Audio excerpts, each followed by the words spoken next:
Boa noite a todos, boa noite a todas.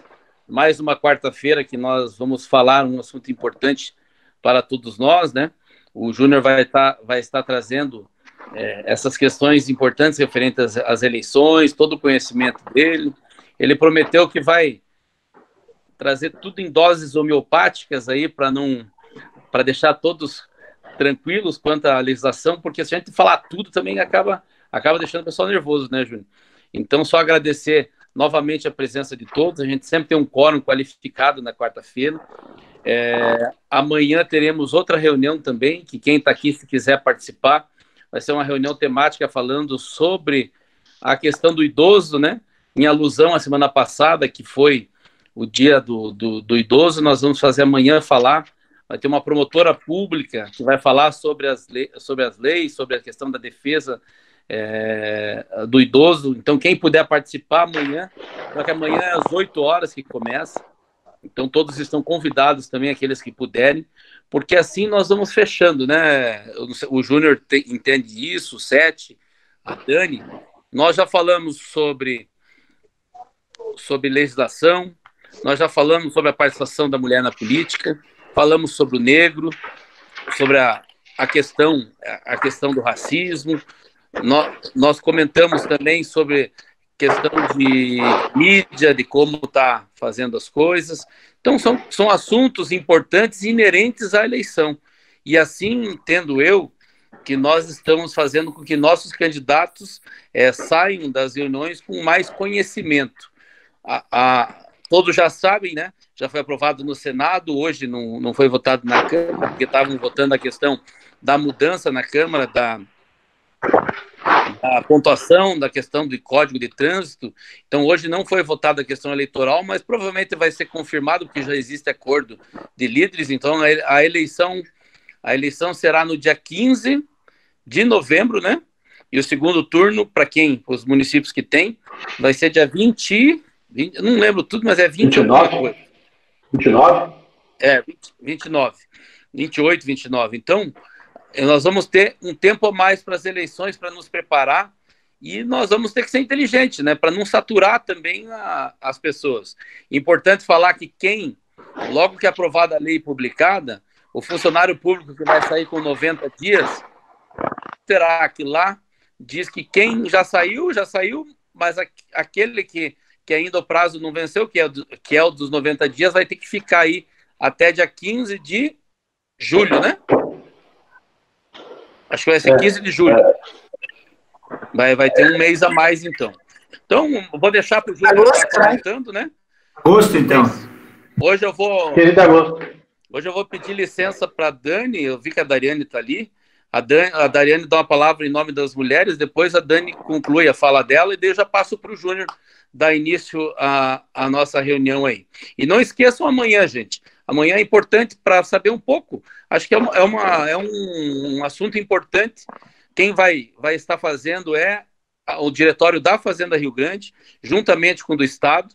Então, o Caio, que é o presidente da Fazenda Rio Grande, vai estar tocando a reunião, mas vai ser informações importantes para todo o Paraná. Então, Dari, pode dar uma palavra depois a Dani. Obrigada, presidente. Até porque está famosa no vídeo as duas, né? No Brasil inteiro. Oi? Famosa agora. Viu, presidente? Você tem que valorizar a tua presidente estadual e a tua presidente aqui do litoral do Paraná, você viu? Você cuide das suas duas joias raras, senão os outros partidos pegam, hein? Tá. E levam embora. Meninas, boa noite. Obrigada, presidente, pela palavra. Isso não orelha com você, tá? Você está na lista preta, depois a gente conversa. Só agradecer a todas e pedir, esse vídeo que a Nacional lançou, ele só vai chegar no objetivo, que é a defesa da mulher brasileira, se todos nós compartilharmos esse vídeo. Então, por favor, entre na página do Próximo Paraná, do Próximo Mulher, e compartilhe o vídeo da Nacional. Muito obrigada. Obrigada, Júnior, por dispensar esse tempo e nos acariciar com o teu conhecimento. Dani. Obrigada, boa noite.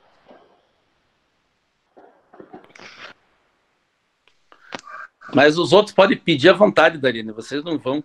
Pode ficar. Dani. Olha, presidente.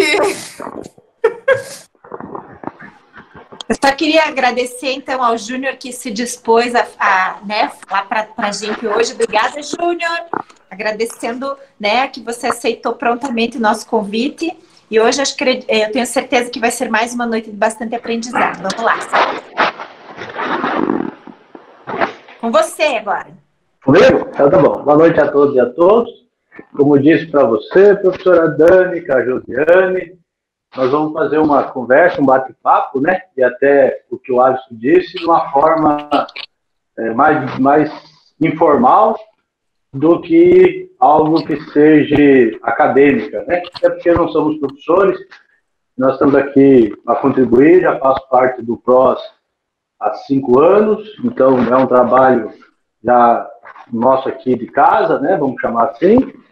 E trabalho com o deputado Toninho e com o Alisson junto há 20 anos. Então, essa oportunidade que eu tive de trabalhar com ele lá no passado, lá na Prefeitura da Fazenda, é que nos permite hoje falar um pouquinho sobre plano de governo.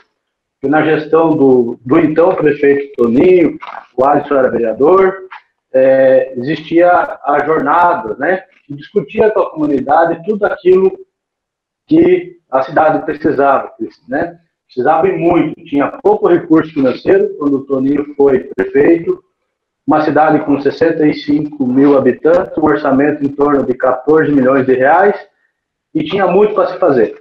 Então, a participação popular e a escolha do que se precisava, né, do que precisava ser feito, era fundamental para poder dar certo uma gestão. Deu certo, o então prefeito hoje é deputado federal, então foi uma trajetória aí que conquistou. Tive a oportunidade também de trabalhar com a Fernanda lá em São Mateus do Sul, a gente também conversou algumas vezes sobre políticas públicas na área da saúde, né? Era secretária, era formada também na assistência social e também pode contribuir bastante aqui com o nosso bate-papo de hoje. O plano de governo, o tema, então, sugerido pela professora Dani ontem, né, e que a gente já veio discutindo alguns meses sobre o que falar nesse período próximo à campanha de capacitação aos pré-candidatos, então, a gente escolheu esse tema, porque, no meu ponto de vista, tem 3 pontos fundamentais. O primeiro é que nós vamos estar discutindo as ações de políticas públicas que serão executadas nos próximos 4 anos. Então, nós não podemos deixar de discutir isso, só falar em pedir voto, fazer jornalzinho, fazer santinho, fazer adesivo, mas o que precisa ser feito para a cidade? A cidade precisa de alguma coisa, a população precisa de alguma coisa, porque num ciclo de 4 anos há alternância de governo, ou uma reeleição que mesmo assim o prefeito é obrigado a reorganizar a gestão pública, ou se troca o comandante da cidade e coloca um outro grupo político para poder melhorar, né? O segundo ponto é que faz parte do item obrigatório do registro de candidatura da majoritária, dos candidatos a prefeitos, prefeitas e vice-prefeitos. Está lá no inciso 7º, artigo 27, da resolução 23.609 do TSE, onde diz que o candidato tem que apresentar a sua proposta de governo, o que ele defende. Você vai dizer, mas Júnior, o que eu, como vereador, ou pré-candidato a vereador, tenho a ver com o plano de governo? Tudo.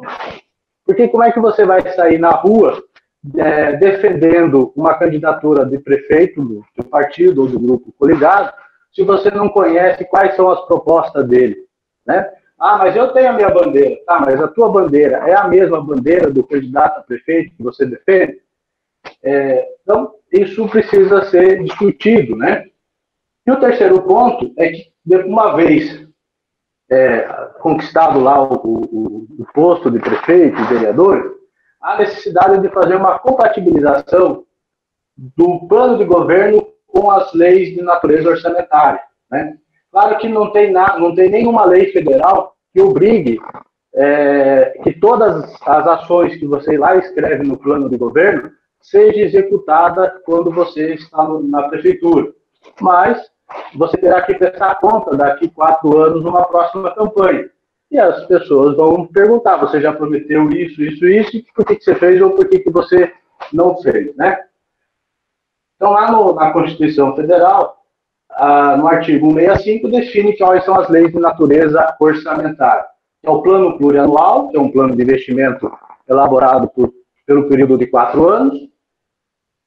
A lei de diretrizes orçamentárias, a LDO, que ela é elaborada anualmente, e a lei orçamentária anual, que também é elaborada anualmente. Depois, à frente, nós vamos falar um pouquinho sobre isso. Agora eu vou apresentar aqui, eu fiz um texto sobre o plano de governo e uma sugestão para que vocês possam estar, então, discutindo na cidade, né? Vamos lá, uma janela, isto aqui, deu certo? Tá aí, só um pouquinho.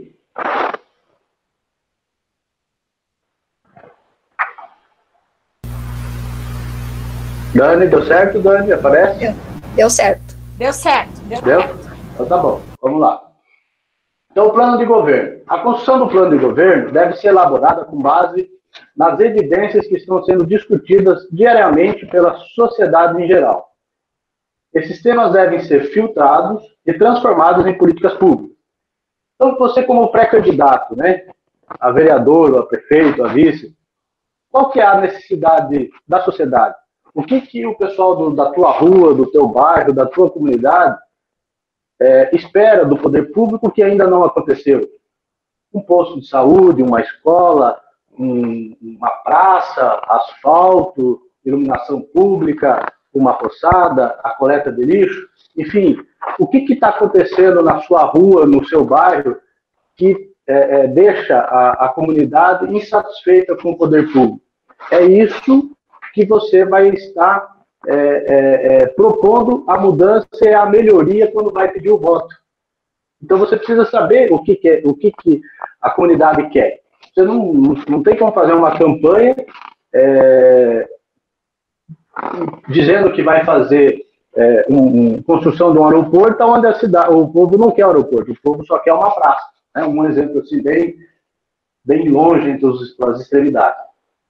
Como todos sabemos, o poder público já está comprometido com gastos fixos de folha de pagamento, encargos sociais, a manutenção da máquina pública, e essas despesas acabam consumindo um percentual elevado do orçamento público, quando os valores disponíveis para investimento acabam sendo abaixo do 10% do orçamento total. Então, todos nós sabemos, a maioria dos municípios hoje no país, no Paraná, tem seu percentual de gasto com o pessoal em torno de 50%, 51% da receita corrente líquida. A lei fiscal permite você gastar, ter um avanço na folha de 48%. De 48% a 51,3%, você entra no sistema de alerta. E o teto é 54%. Entre os limites de 51% a 54%, você só pode fazer a reposição salarial dos funcionários. Então, isso já leva uma fatia muito grande do orçamento público. E é claro que nessa folha tem professor, tem agente comunitário de saúde, tem as enfermeiras, tem os médicos, tem o gari, tem a tia a merendeira, enfim, todo o quadro da estrutura. E isso, de uma forma ou de outra, tem que ser valorizado. Então, já é um gasto fixo. Chova ou faça sol, e vai acontecer esse gasto. Depois tem água, luz, telefone, material de expediente, consumo, né, a manutenção da máquina, né? Então sobra muito pouco. E agora, com a pandemia, nós temos uma queda hoje no orçamento público em torno de 38% do previsto. Então quer dizer que esse pequeno percentual de 10% que alguns municípios ainda têm, com a pandemia deixa de existir. Então é sinal que 2021 a 2024, nós vamos ter um cenário de orçamento público bem apertado, bem enxuto. Qual vai ser a estrutura? Como gestor público, o que nós podemos fazer para melhorar essa gestão, a aplicação desses recursos? Né? Então, isso é um desafio. Nós estamos aqui fazendo um pouco de reflexão sobre o que vem pela frente e como elaborar essas discussões, esse plano, com a comunidade, de uma forma que você dispute uma eleição sem prometer algo que você não possa cumprir, né? Então, diante desse cenário, a construção do plano de governo e políticas públicas deve ser construída com a participação da sociedade, ouvindo, dialogando e elegendo prioridades por ações, por áreas e ações. Então, o registro do plano de governo na Justiça Eleitoral não é a garantia de execução, uma vez que a legislação vigente exige que, para a execução das políticas públicas, deve estar na lei de natureza orçamentária, ou seja, PPA, LDO e LOA, como eu disse inicialmente. Então, essa questão da participação da sociedade, lá no ano 2000, em 4 de maio, foi sancionada a Lei Fiscal, a Lei 101, e define lá no artigo 48, no parágrafo 1º, inciso 1º, que a transparência será assegurada através de incentivo à participação popular e à realização de audiência pública para elaboração e discussão da PPA, da LDO e LOA. Então, hoje, se um pré-candidato faz o seu plano de governo com a sua equipe de campanha, o seu staff de campanha, e não chama os pré-candidatos a vereadores, e não consulta as suas bases para saber o que está acontecendo na cidade, qual a garantia que ele vai vir e cumprir o artigo 48 da Lei Fiscal? Já começa a fazer só um faz de conta, onde a gente sabe que existe hoje em vários municípios do estado, que vai o contador da prefeitura com um monte de relatório e papel, chega lá na Câmara de Vereadores, na Comissão de Orçamento e Finanças, só tem os vereadores dessa comissão, e meia dúzia de funcionários da prefeitura para fazer de conta que existe uma audiência pública. A participação efetiva da sociedade não acontece. Então, isso nós precisamos mudar. E esse início, essa mudança, acontece quando?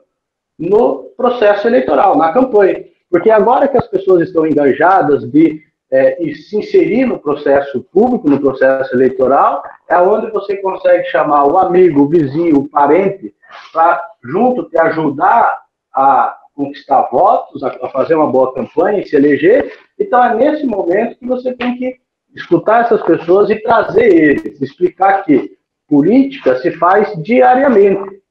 Todo dia se faz política, todo dia se discute sobre uma ação necessária para a nossa cidade, para o nosso bairro, né? Então, eu acho que o momento é esse. Eu vou votar, quando tiver a eleição em outubro ou novembro, aquele candidato que me der a oportunidade de discutir sobre o plano de governo, mesmo que a minha ideia seja negada. Porque só o fato da discussão, só o fato da abertura dessa disposição já mostra que ele respeita a lei e que ele está disposto a fazer o melhor pela cidade, ouvindo e decidindo. A construção do plano de governo não tem um modo certo ou errado. Existe a maneira de fazer, né? A vontade de fazer, de discutir, de dialogar. Como isso é feito, cada um tem o seu jeito, cada um cria a sua forma.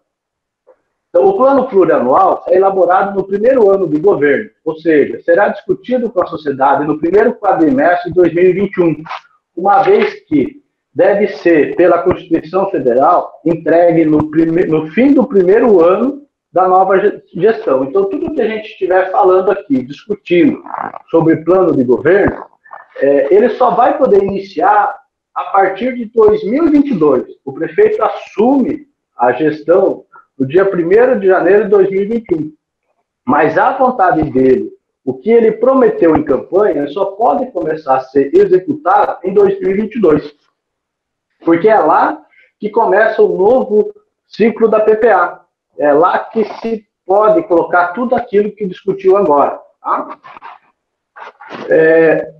Claro que o prazo da PPA, em vários municípios, né, é estipulado pela lei orgânica. Então, alguns municípios têm prazos diferentes da Constituição Federal.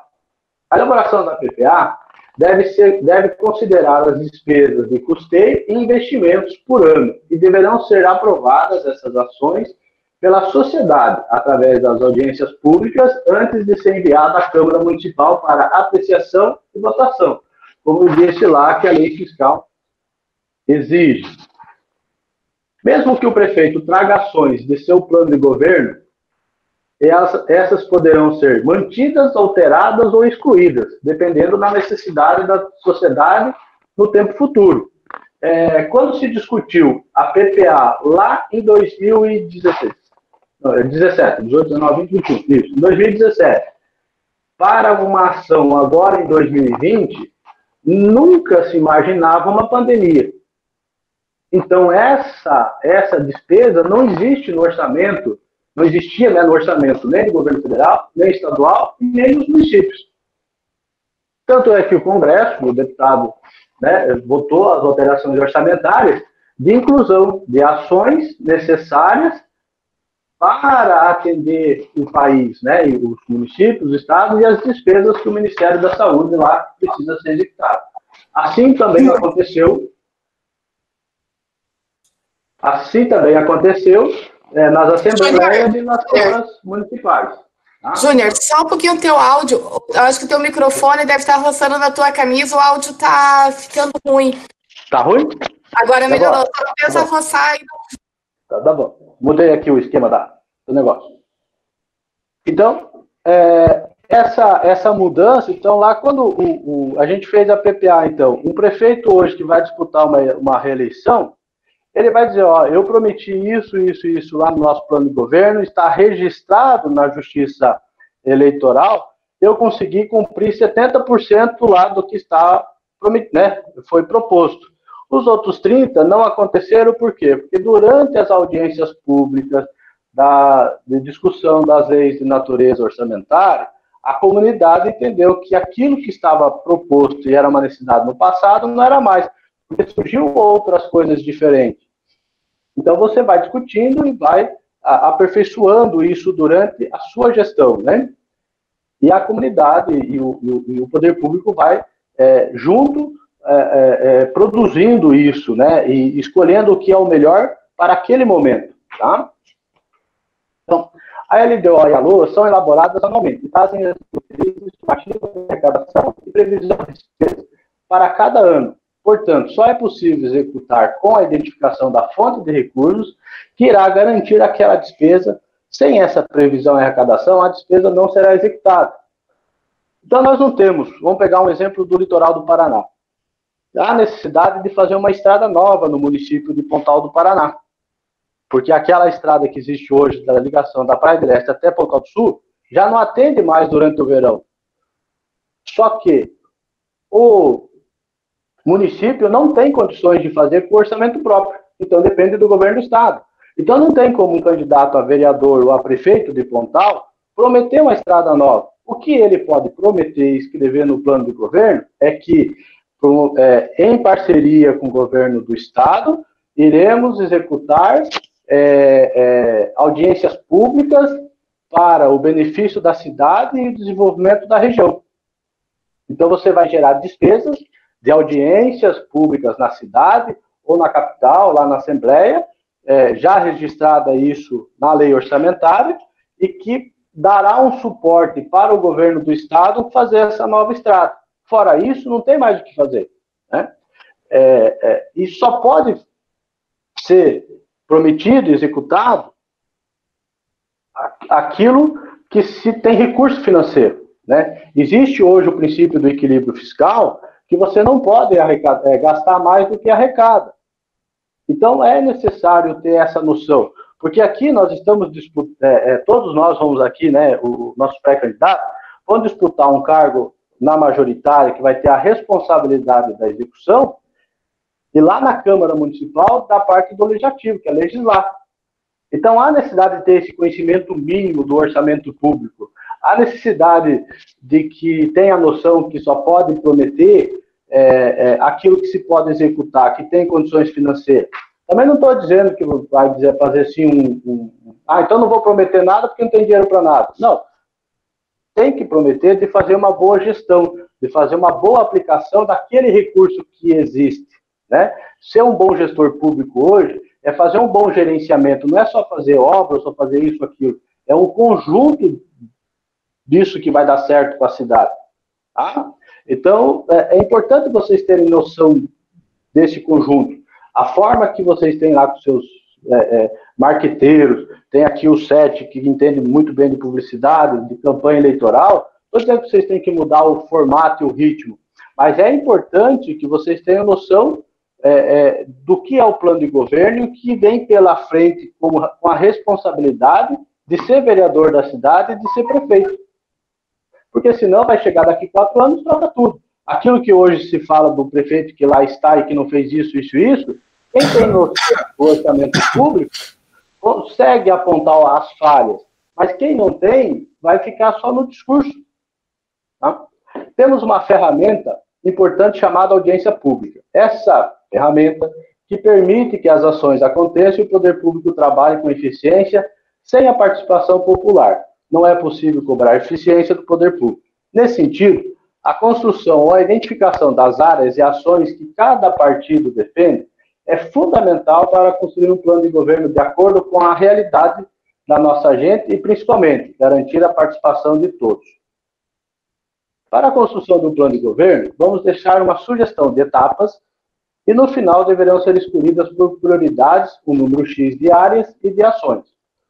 Um bom plano de governo deve abordar as principais áreas de atuação do setor público, ou seja, as chamadas funções e subfunções de governo, sendo que as principais são saúde, educação, assistência social, segurança, cultura, esporte, trabalho e renda, habitação, agricultura, pesca, pecuária, economia, finanças públicas, meio ambiente, transporte, urbanismo, obras, mobilidade, tecnologia, dentre outras, que devem ser escolhidas pelos cidadãos participantes, dentre as prioridades para a contribuição na estrutura do plano de governo.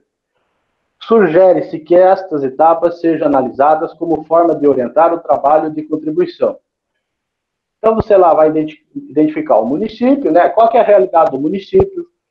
Aí você pode consultar suas bases hoje por videoconferência, por WhatsApp, uma ligação. As cidades que não têm lockdown, então e só tem isolamento social, faz a visita no vizinho, chama a sua base, levante isso, né? Construa isso.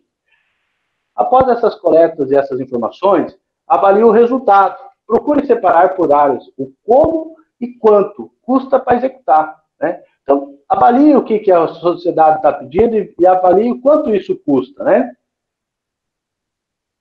E aqui a gente faz uma sugestão de uma ficha onde você coloca o município, o partido e o nome do pré-candidato.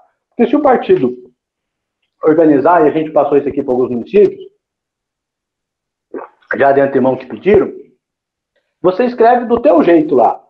Preciso na rua tal que faça pavimentação. Preciso na rua tal que faça limpeza de roçado. Preciso no bairro tal uma escola nova com 6 salas de aula. Né? Então você escreve do teu jeito. E você vai levar isso lá para o teu pré-candidato a prefeito na majoritária, e ele provavelmente tem alguns técnicos que vão conseguir traduzir isso em ações, em áreas e ações. Então, vai identificar a área e a ação e o custo. Claro que não vai ter espaço no partido da majoritária, lá na coligação da majoritária, espaço para colocar todas as suas ações. Então, dentro daquilo tudo que você levantou, quais são as ações ou as áreas que mais importam para ti? Aquilo que tem mais valor, né? Aquilo que vai dar mais resultado para a tua comunidade. E você pode descrever e apresentar isso à coligação, né? Então, dentro dessa proposta, é uma sugestão, um caminho de como construir. Claro que cada um tem seu jeito, cada um tem seu formato, né? Nós vamos dar aqui um outro exemplo. Nós tivemos aqui numa aula passada, que a professora disse assim, num determinado município, o prefeito optou em comprar kits escolares e mochila, né? E a mochila ele comprou de tamanho único para crianças, né, de várias idades, da pré-escola ao ensino fundamental 1. Tá? Então são tamanhos diferentes dessa mochila. Tá? E aí, de outro contraponto, foi dito assim, políticas para combate à violência da mulher, né? Por que isso não é valorizado? Sem entrar no mérito da discussão, quem é mais importante, qual é a prioridade, não é esse aqui que é o nosso momento de discussão, o porquê que o kit escolar acontece e por que as políticas contra as mulheres não acontecem? Ou acontece de uma forma muito mais lenta, né? Porque, se não tem a discussão com a comunidade, o prefeito e os seus secretários vão fazer aquilo que dá voto. E o que dá voto nesse momento? O kit escolar, a mochila, o uniforme, né?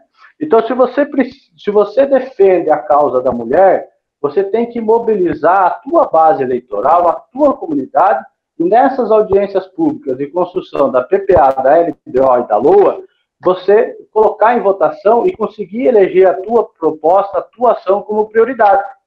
Porque sem isso você não vai acontecer essa política. Vai acontecer aquilo que o gestor tem interesse e que dá retorno de voto. Né? Então, aí, a escolha de quem está na cadeira, ele vai por esse viés. E a necessidade daquele momento e como a coisa acontece dentro da cidade. Daí, eu vou dar um exemplo aqui da Dariane, peço licença para ela, autorização já de cara, né? Ela disse que defende a criação da Secretaria da Mulher em Guaratuba. Então, dentro do contexto político que ela vem fazendo hoje, o candidato a prefeito dela tem que escrever lá no plano de governo a criação da Secretaria da Mulher, para que depois ele coloque isso na PPA, na LDO e na LOA. Mas a criação dessa secretaria vai exigir despesas, né, novas, como mais um cargo de secretário, cargo de diretor, funcionários. E para a criação disso, lá na lei fiscal, exige que você faça um impacto orçamentário financeiro para o exercício de implantação e dos seguintes. Então, se o município já tem um índice de pessoal na casa de 52%, ele não pode criar despesa nova de pessoal, despesas fixas. Então, como a Dariane, como política, ou, né, diferente lá da posição do cargo que ela vai disputar ou só vai apoiar, vai prometer que vai criar uma secretaria nova se o município não tem. Então, dentro da proposta do plano de governo que ela vai propor ao candidato a prefeito, ela precisa saber que para criar a Secretaria da Mulher, ela vai ter que extinguir outra secretaria do município. E qual secretaria que ela vai extinguir? Então, é aquela secretaria que a comunidade não tem referência. Aquilo que só existe, entre aspas, para cabide de emprego. Então, essa discussão, esse formato de troca, né, de despesas entre o orçamento, eleger prioridades, vai ser necessário. E vai ter que criar a compensação dessas despesas que se propõem. Então, tudo aquilo que for continuar a período de mais de 2 anos, que sejam despesas fixas, há necessidade de fazer um impacto, estudo orçamentário e financeiro. Se o município não tem, essa ação, essa política não será criada. Dias atrás, eu estava conversando com a professora Dani sobre o colégio de tempo integral. Também é uma outra discussão. Os municípios têm a necessidade disso, né? De ter creche em tempo integral, escola em tempo integral para atender os pais. Mas como criar se o orçamento público já está no limite? Né? Ainda mais com a pandemia, com a queda. Então é difícil de criar. E o fato de dizer assim, mas eu tenho um prédio que tem 400 alunos, 200 de manhã e 200 à tarde. Só que para fazer tempo integral, eu não consigo colocar 400 alunos em tempo integral do espaço físico. É como você pegar uma garrafinha de água de 500 ml e você querer colocar 1 litro de água dentro dela. Não tem espaço físico para isso. Então, há necessidade de você criar um novo prédio público, contratar novos profissionais, que vão ser merendeiras, professoras, motorista, toda uma estrutura, água, luz, telefone, enfim, todo o custeio disso, para poder oferecer essas 200 vagas de tempo integral. E você vai estar atendendo quem? O mesmo cliente. Aquela lista de espera vai continuar. Porque você não vai conseguir só criar, você não vai atender só 200 que ele estudava à tarde o dia inteiro. Então você vai ter que criar 200 novas vagas para atender aquilo que você já atendia normalmente no dia a dia, e mais as vagas daquela lista de espera. E qual é a lista de espera? Tem que estar lá publicado no site de transparência da prefeitura. Aí você vai ter que fazer essa conta. Então, falar sobre tempo integral na escola, então você precisa buscar alguém da área da educação que conheça esse tema, se você não for, para te ajudar a fazer essa discussão, para poder criar isso, né? Assim, no posto de saúde hoje, o que vamos propor para a sociedade a partir de 2021 com essa pandemia, né? O que nós temos que criar lá? Nós vamos continuar comprando máscara, o material de IPI, mais álcool em gel, mais isso, mais aquilo. Então, o que pode ser ofertado à sociedade a partir do ano que vem com essa pandemia? Na área da saúde, além da construção da unidade de saúde, enfim, uma outra situação. Então, que é importante estar fazendo, né? Quero construir parque, uma pracinha para a criançada brincar. Nós vamos construir isso. Se agora nós estamos com isolamento e não podemos sair de casa, vai ter que acontecer essa obra? Vai. Mas então, você vai prometer ou vai assumir um compromisso da sociedade para criar lá a partir de 2022, 2023, né? Porque nesse momento, ninguém sabe o dia de amanhã como é que você vai usar esse espaço público. Então, tem que priorizar as ações. Então, gasta o dinheiro com aquilo que precisa hoje e o que é menos importante você deixa para alinhar no futuro. Desse montante que a gente já falou, essa é a contribuição que eu trago aqui. Claro que se a gente for discutir, nós vamos passar horas e horas, porque um plano de governo não vai se construir em 1 hora, em 2 horas de conversa, são dias e dias de trabalho, de levantamento, né? Tem que conhecer a realidade de cada cidade. Mas, creio ter passado isso de uma forma bem simples, sintética, sem muito assustar, como o Alisson pediu, né? Seja algo tranquilo.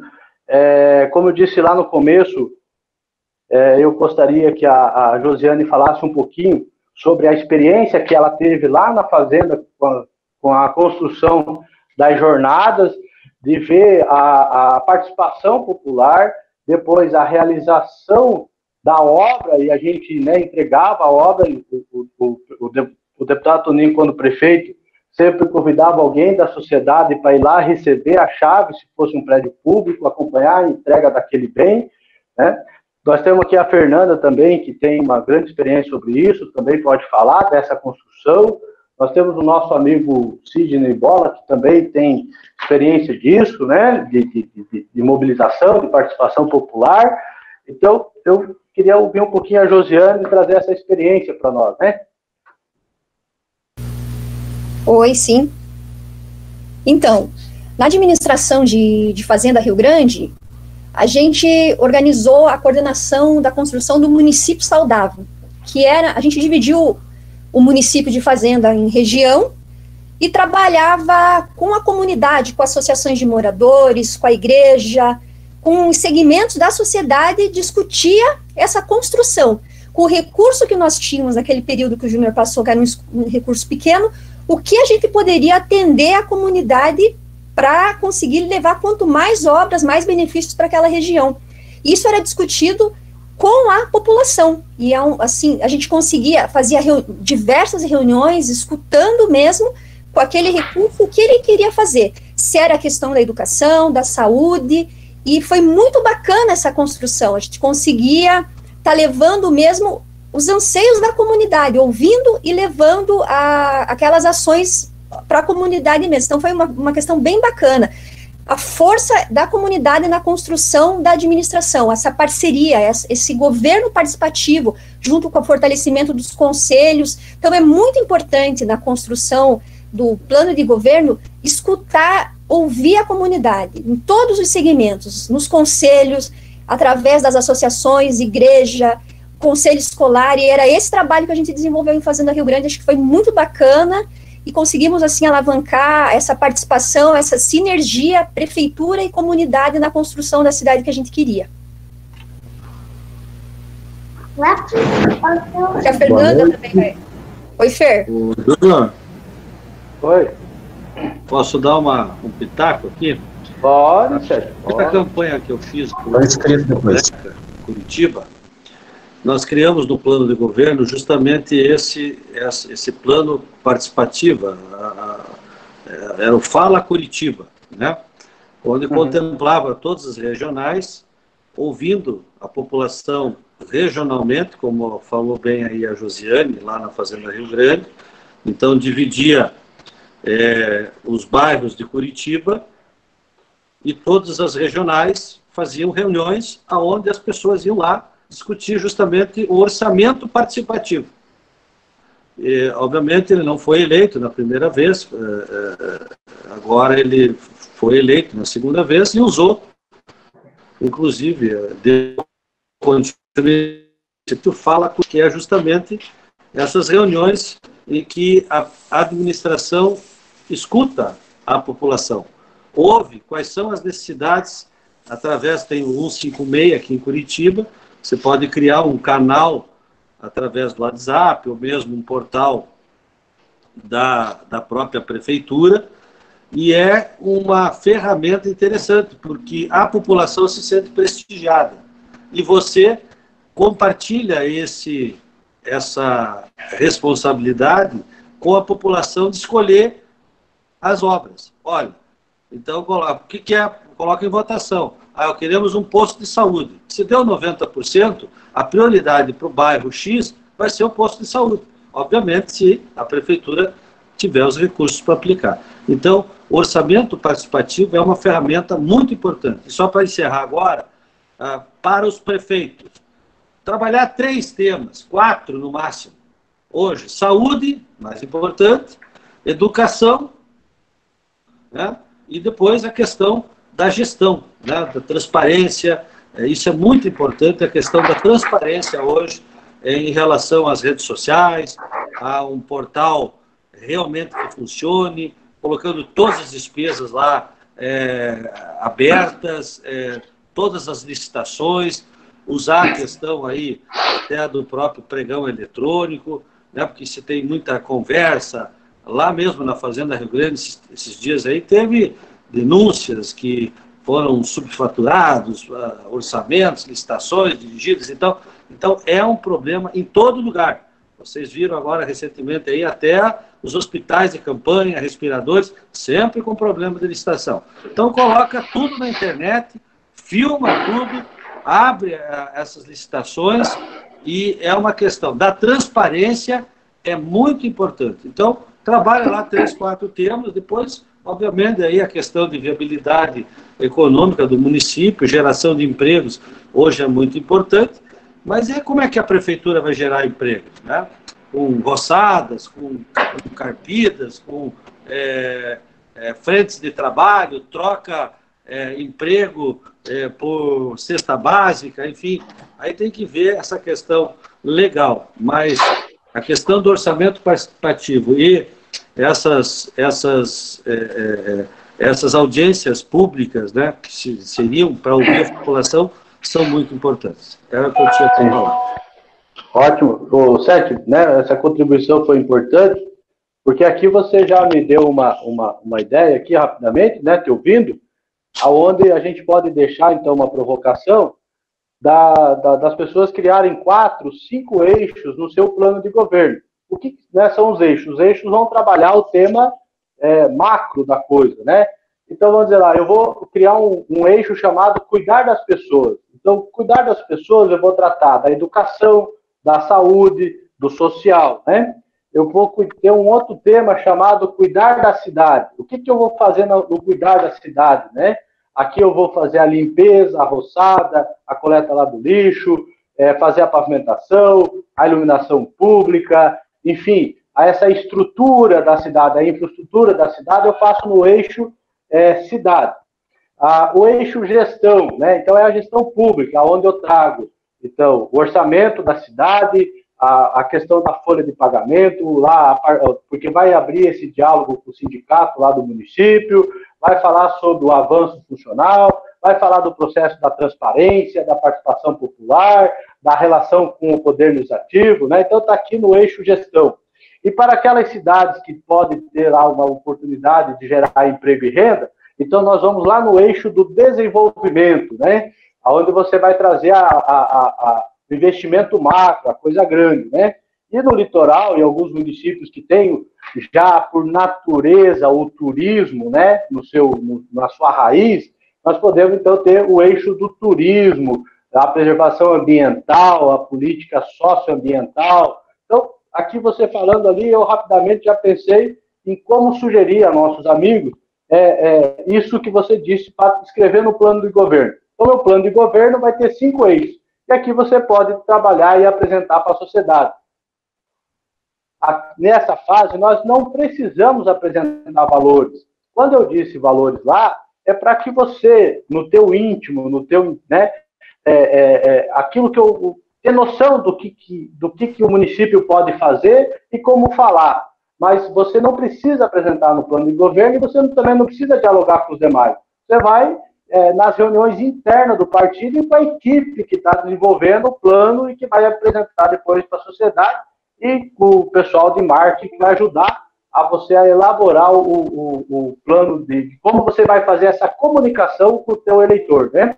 Então, fica aqui uma sugestão rápida de como elaborar esse plano e esses eixos. E o principal de tudo é ser muito objetivo, ser claro, objetivo, síntese, bem, sabe, na linguagem que a população quer ouvir, sabe? Ser objetivo, simples e comunicativo, comunicação direta.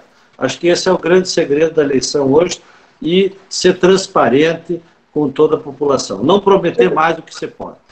Exatamente. E aqui, ó, nós, né, a gente está falando, o Sete trouxe aqui, então, a questão da transparência, importante.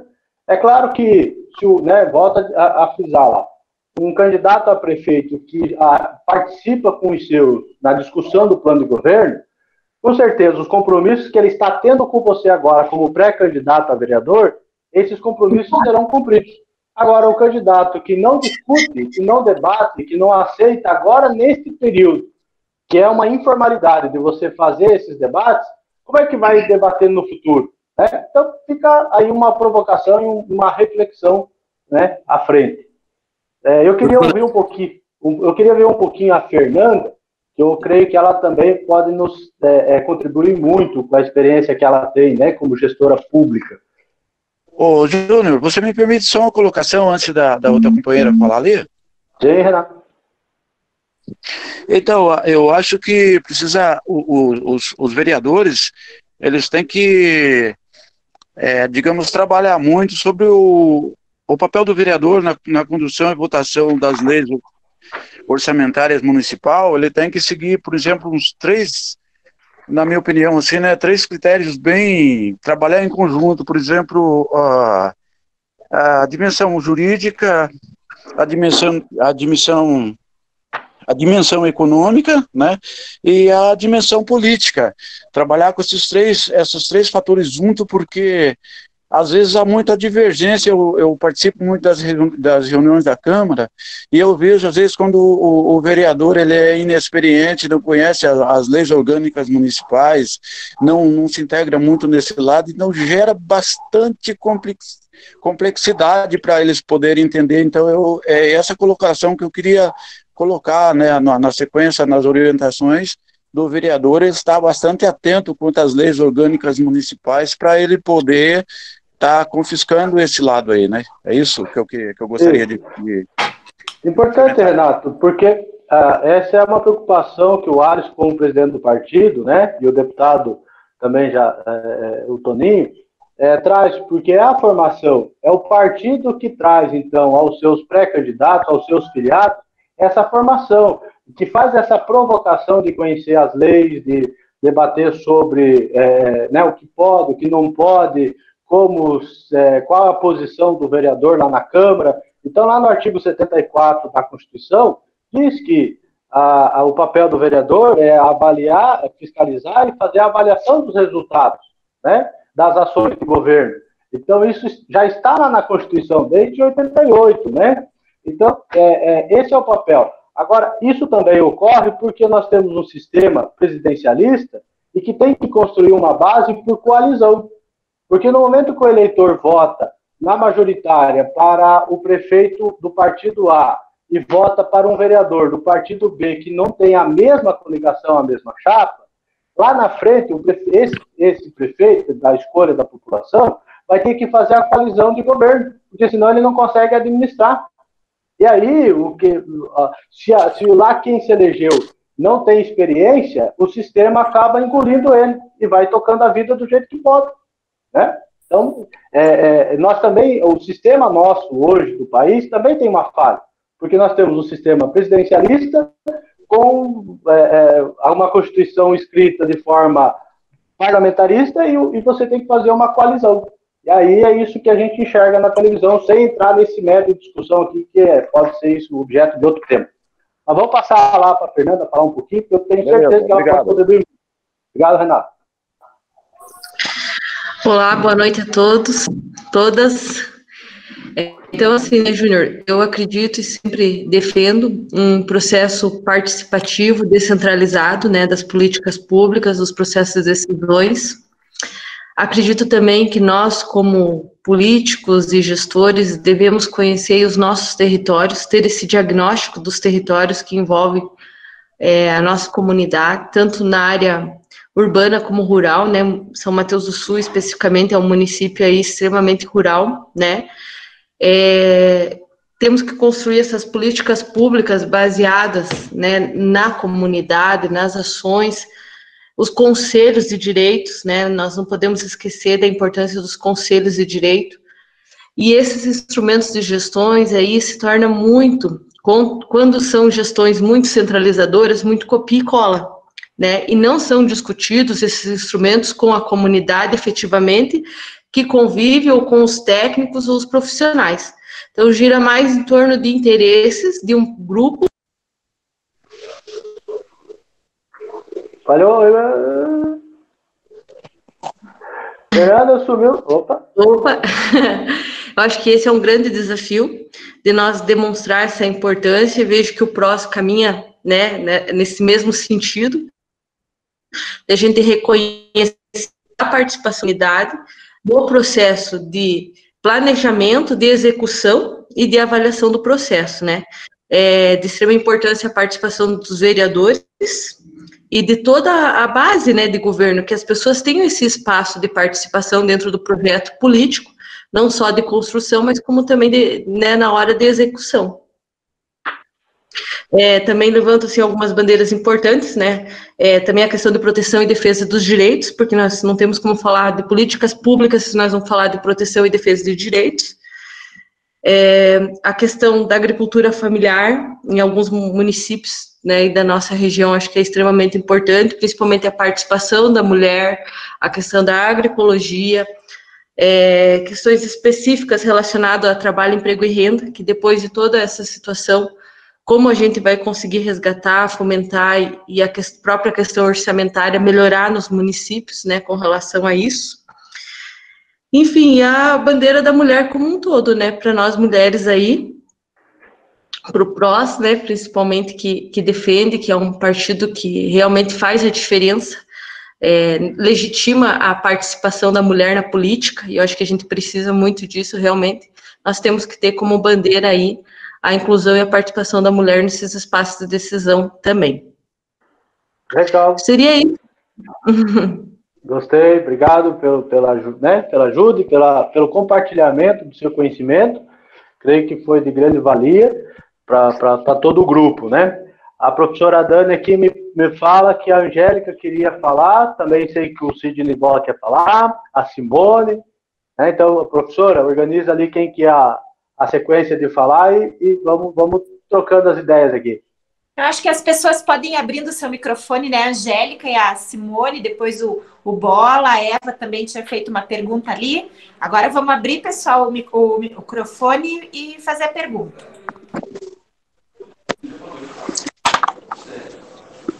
Será que sou eu? Vai. Oi. Vai. Sou eu, Dani? Oi, pode falar, Angélica. Tá bom. Eu tenho algumas interrogações aqui. Antes de qualquer coisa, eu quero agradecer a explanação e a contribuição de todos, né? Nós que não vivenciamos ainda o setor de gestão, temos muitas dúvidas e está sendo bastante esclarecedor. Eu acho que eu já vivi políticas antes, mas essa proposta de engajar os pré-candidatos a vereadores e outros clubes e serviços também, de repente Rotary, Lions, é uma grande ideia. E eu tenho alguns questionamentos aqui, né? Em pleno período de pandemia, que nós vimos aí que nós vamos ter uma diminuição de, em média, 38% da arrecadação. E todos, quando vão trabalhar em cima de um plano de governo, propõem a fazer, né, a construir, a trazer coisas novas. Como propor isso dentro da legalidade, sem ser blefe e nem falsas propostas e promessas. Pensando na diminuição do orçamento, né? E que hoje, não sei se um grande problema, mas é o caso da minha cidade, nós temos o índice de folha aí que consome quase 50% de toda a arrecadação aí. Outra pergunta, outro questionamento quem se propõe a majoritária após essa pandemia, de repente pode ser chamado de loucos, né? Porque vão enfrentar verdadeiros desafios aí, né? Porque é a mesma coisa de você pegar uma empresa em plena crise, em todos os seus setores, principalmente no econômico, e ter que manter por obrigação de lei não só a questão dos pagamentos, mas também dos serviços. E um último questionamento, o Júnior falou ali, sobre a questão de colocar dentro do plano algumas propostas. Eu gostaria de saber, um exemplo, como que eu vou propor um projeto de habitação se o meu município não dispõe? Eu posso fazer proposta dentro do meu plano de governo com o intuito de recursos estaduais e federais, isto que tenham previsão dentro das suas secretarias ou ministérios? Ou ainda, de repente, eu acho que essa não, mas não custa perguntar, propostas em cima de emendas parlamentares? Então, Angélica, então vamos começar pela parte mais fácil, né? Que é a última pergunta, essa última parte, né? Tá. Você pode colocar assim no teu plano de governo que você vai trabalhar em parceria com o governo estadual e federal, né? Para resolver o problema. Sempre citando a parceria, é isso? Sim, porque se você colocar assim, vamos dizer lá que a tua cidade, você precisa de 100 unidades habitacionais, né? E você vai dizer assim, vou construir 100 unidades habitacionais, 100 casas populares, ponto. Quando você se eleger prefeito, daí você vai ficar com esse compromisso com a sociedade de construir, vai passar os 4 anos, você vai ter que entregar essas casas, né? Quer dizer, não existe uma obrigação, mas como é que você vai disputar uma reeleição se você já tem um débito lá? Agora, se você colocar no teu plano de governo assim, construção de casas, de unidades habitacionais em parceria com o governo estadual e federal, né? Então você está dizendo para a comunidade que você conhece da necessidade dela, né, da comunidade, você conhece a realidade do município, só que o município não tem recurso financeiro suficiente para fazer sozinho. Você vai buscar essa parceria. Então, se você conseguir dinheiro para fazer 10, você vai fazer 10. Se você conseguir para 20, você faz 20. Se você conseguir para as 100, você vai fazer as 100. Tá? Sim. Então, porque o plano de governo, nessa fase, nós não vamos trazer dinheiro, não vamos discutir valores nele, né? Essa questão da discussão é que a gente já está apresentando e mostrando para vocês o que vem na sequência. Tá? Aí já entra a questão da responsabilidade fiscal, né? E também porque nós vamos lidar com todo tipo de público, né? Numa majoritária você lida com público leigo, mas você lida com público que tem conhecimento da legislação. E se de repente você propõe a fazer algo que não cabe dentro do orçamento, você pode ser interpelado e cair no ridículo também, né? Exatamente. Eu acho que você já ouviu a expressão do estelionato eleitoral, né? Que é você fazer um plano de governo com aquilo que você não tem condições de fazer. Você promete tudo e não faz nada, né? Ô, Júnior. Fala, Alisson. Oi, é importante, eu digo para todo mundo que é candidato aqui, porque nós temos que conciliar a comunicação com a população com o plano de governo. O plano de governo, sim, você vai dizer da onde você vai tirar o recurso. Agora, na hora que você falar na campanha, você vai dizer que vai fazer 100 casas, só isso. Nada mais. Eu vou fazer 100 casas. Aí, se as pessoas perguntarem como vai fazer, nós vamos buscar recurso, um pouco com... Aí você explica. E você faz isso dentro da hora de você comunicar. Porque se você for, vou tentar fazer 100 casas, se conseguir o recurso, fazer, a pessoa não vai votar. Tem que ser direto. Vou fazer e vou fazer. Depois você busca como fazer, porque quem não é audacioso de buscar e prometer e ir atrás para acontecer, não vai conseguir chegar a se comunicar com as pessoas. Por isso que tem o plano de governo que o Júnior falou. Como você vai buscar 100 casas? E no plano de governo vai estar elencado lá, parceria com o governo federal, hoje não é mais Minha Casa Minha Vida, é outro programa, através do governo do estado, onde tem a Coapar para fazer, e recursos próprios, e você elenca, você não precisa também dizer quantas é de cada um, você deixa meio aberto, e você explica de onde que vai sair se alguém questionar, mas eu vou falar para você, dentro de uma campanha política vai ser a minoria que vai questionar da onde vai ter o recurso, que vai fazer o recurso, mas da onde vai fazer o recurso, você fala, eu sei da onde, né?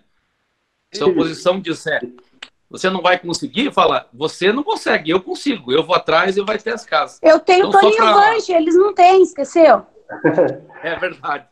Mas... Vou deixar o Júnior continuar. Não, Alisson, deixa eu só fazer uma observação. Eu não sei se é uma lei federal, mas aqui nós temos algo de se registrar o plano de governo.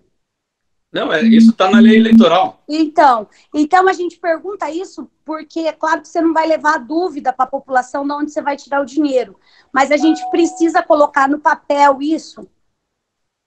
Não, você coloca lá, mas coloca por alto, você não precisa exemplificar. Não, entendi. Só elenco que eu vou fazer em parceria. Casas, por exemplo. Vou fazer a casa, não é parceria, você vai buscar, vai viabilizar o recurso através de recursos federais, recursos estaduais, projetos de habitação, então você coloca lá. E daí, na hora da fala, você exemplifica. Fala, eu vou fazer o programa Lar da Família. É interessante também sempre dar um nome para os programas. Todos são da política aqui, deve lembrar. O Sete deve ter fazendo parte que o Requião falava do Panela Cheia. Até hoje, escuta, faz quantos anos que teve esse programa? Então, o programa é mais fácil de você comunicar e as pessoas guardam.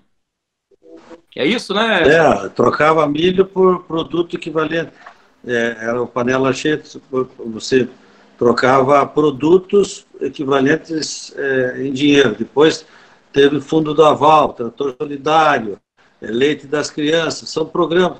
E nesse ponto, só, Angélica, para contribuir, o partido vai dar essa orientação para você, fica tranquila, tá? Nós vamos te orientar, vamos te dar sugestões também, obviamente, de programas e propostas execuíveis, tá? Sim, Hoje nós temos que pensar bem pé no chão. Arrecadação. Então, que prometer vai se ferrar. Prometer pouco. É verdade. E ser execuível naquilo que você. Então, a gente vai te dar essa orientação na sequência, depois da questão do plano de governo para os candidatos a prefeito. Vamos deixar o Júnior seguir ali, Júnior, para responder todas as questões dela.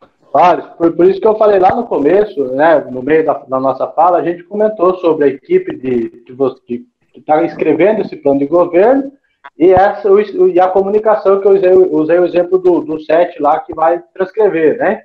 Então, isso tudo, e aí volto a falar aqui, o plano de governo não traz valores, traz a forma da execução, isso que o Alisson disse. Se alguém perguntar como é que você vai fazer as casas, eu vou fazer em parceria. Você sabe, você vai ter o caminho da execução. O teu diferencial como candidato a prefeito, a vereador, é que você está capacitado, ou você está buscando, então, a qualificação do caminho para executar aquela política pública, né? Você sabe como fazer. Se ninguém fez até hoje, mas você sabe o caminho e vai buscar e vai executar.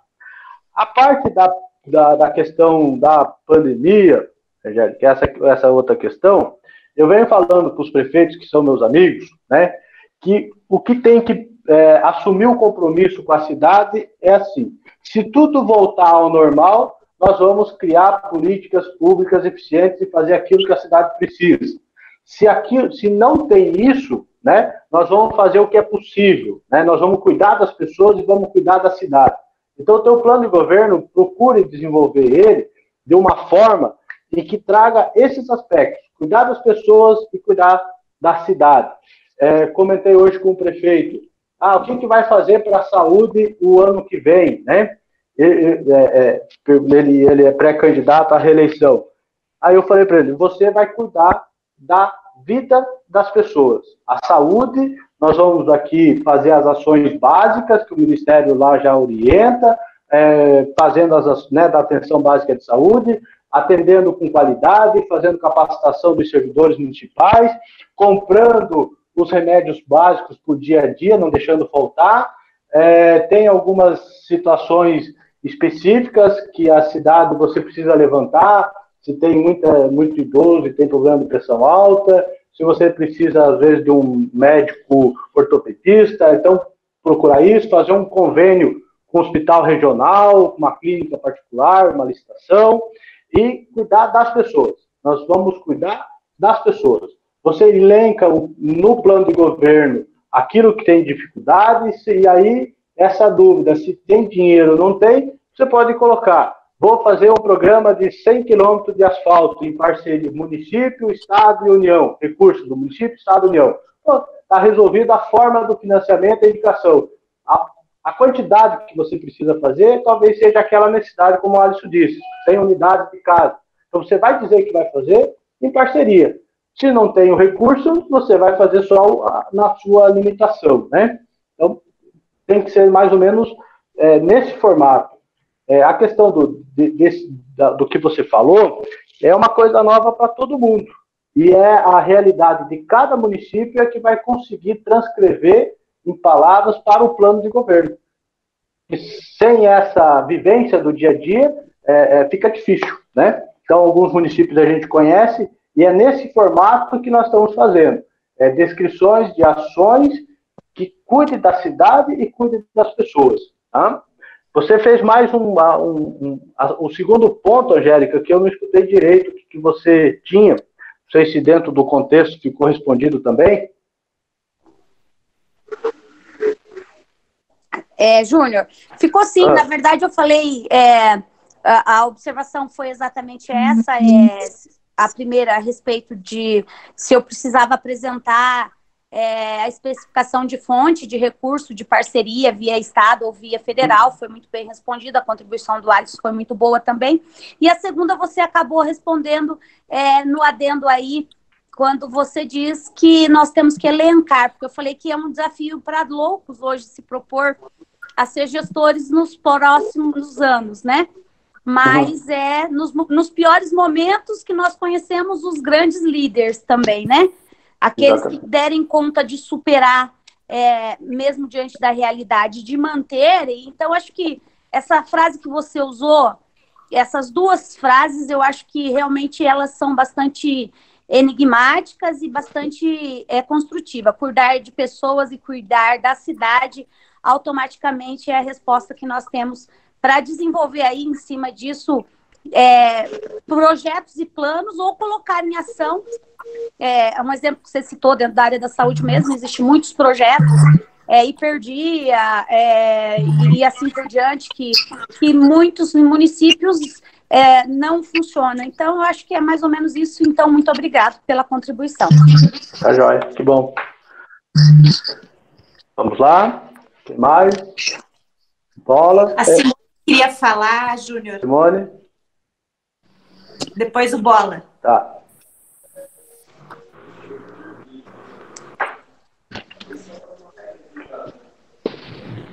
Vai, Bola. Enquanto ela não entra, vai você, Bola. Beleza. Boa noite a todos e todas aí. Estão me ouvindo bem?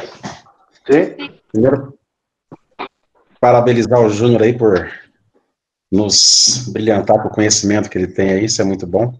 E só para ajudar aí, uma questão que eu perguntar, acho que a Angélica até já perguntou com relação a essa questão da criação do plano.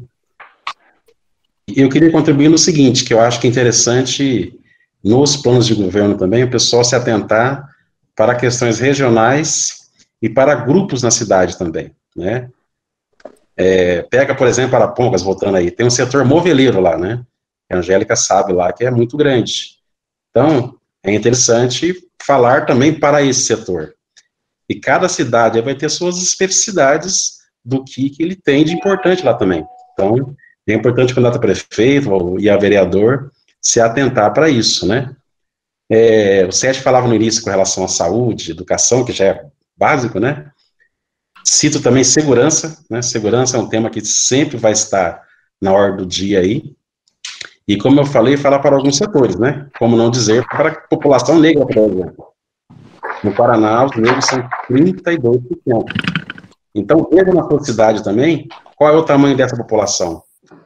Raramente, candidatos a prefeito colocam nos seus planos política para essas áreas, né? Quem coloca, consegue dialogar com esse público também. Então, você vai ter um diferencial nesse sentido. Né? E nas campanhas aqui de Londrina que eu participei, né, principalmente nas duas que aqui, o marqueteiro dele falava muito o seguinte: a candidatura a prefeito tem que criar também um sonho na população, né? A população sonha com melhoria, com coisas melhores, né? E quem consegue despertar no seu eleitor um sonho de uma cidade melhor, vai conseguir conquistar um espaço maior. Então, o Alisson colocou um pouco isso, que nós tem que ter o pé no chão com relação à burocracia do plano de governo, mas também tem que despertar o sonho no eleitor, fazer com que ele sinta que aquele candidato vai conseguir algo a mais do que o dia a dia normal de um prefeito numa cidade, né? Como o Toninho fez aí em Fazenda Rio Grande. O Toninho é um belo exemplo aí com relação a isso, né? E uma pergunta para o Júnior aqui, para dar uma provocada aqui. Júnior, algo que a pessoa não coloca no seu plano de governo, né? Ela pode falar durante a campanha, não tem nenhum problema nesse sentido. Não coloquei X coisa e não posso, né? Tem essa questão burocrática, digamos assim, ou é tranquilo? Obrigado. Não, pode falar sim, Bola. Pode, se você deixou algo... Porque o plano, ele é o macro da coisa. Você não pode fazer um plano detalhado com tudo, né? Vou cuidar da área da saúde, tendo como meta a construção de 2 postos de saúde, um serviço de qualidade e atendimento à população. Aí, se tiver alguma coisa que você, durante a campanha, a comunidade exija e que você sinta a necessidade de detalhar, você pode fazer o teu jornalzinho, o teu santinho, hoje o teu vídeo, né? Dizendo como vai funcionar essa saúde melhor para a tua cidade, tá? Até porque o plano de governo, ele é apenas uma diretriz de como vai ser a sua gestão. Onde você vai detalhar e você vai apontar a fonte de recurso é quando você começar a discutir o plano plurianual de investimento para o período de 4 anos. Daí lá sim, o que você colocar vai ter que ser executado, porque depois o Tribunal de Contas te exige e a Câmara vai fiscalizar, né? E vai aprovar as suas contas. Se você não consegue executar nada do que não está na tua PPA, tá? É um crime da improbidade administrativa, conforme o artigo 167 da Constituição Federal, se não me falha a memória, tá? Lá na Constituição, no artigo 167, fala sobre isso, sobre as ações que não fazem parte da PPA e que, para executar, você tem que fazer a inclusão dela, tá? Então, mas aqui durante a campanha, se ficou alguma coisa para trás, o importante é ter a comunicação, como o Alisson disse, com o teu eleitor, né, com a sociedade, e não perder a campanha. São essas 2 metas importantíssimas que tem que ter durante o processo eleitoral. E até porque, Júnior e Bola, você às vezes inicia a campanha num viés, e como a campanha é dinâmica, acontece alguma coisa, você percebe que a orientação da campanha deve mudar, que você deve ir para um outro rumo, ou que tenha outras ideias. Então é importante você estar atento a isso e você não perder o feeling, né? Que às vezes é o feeling, não precisa estar no plano de governo. O plano de governo é as questões macros. E fica também uma sugestão para quem é pré-candidato a prefeito, até porque nós vamos ter muito tempo para chegar no dia da eleição, que é só dia 15 de novembro, né? E você tem que começar a fomentar a tua base para poder estar indo conversando com as pessoas, através da mídia social, através da maneira como pode. Você criar núcleos dentro do teu plano de governo, você cria, como o Sete falou e o Júnior, os viés, e vou criar o núcleo da educação, você põe um coordenador e coloca todos os professores que te apoiam, os candidatos que são professores, as pessoas que se interessam, para discutir. Aí eles vão debater qual vai ser o nosso objetivo dentro da educação. Aí lá eles vão esmiuçar. Isso você não vai precisar pôr no plano de governo, mas você acaba ativando esse arsenal que você tem de potencial e eles se acham parte daquilo. Então, daí vai ser discutido sobre educação. O IDEB. Hoje eu acho. Desligar aqui o telefone aqui. Esse dia nós estávamos conversando.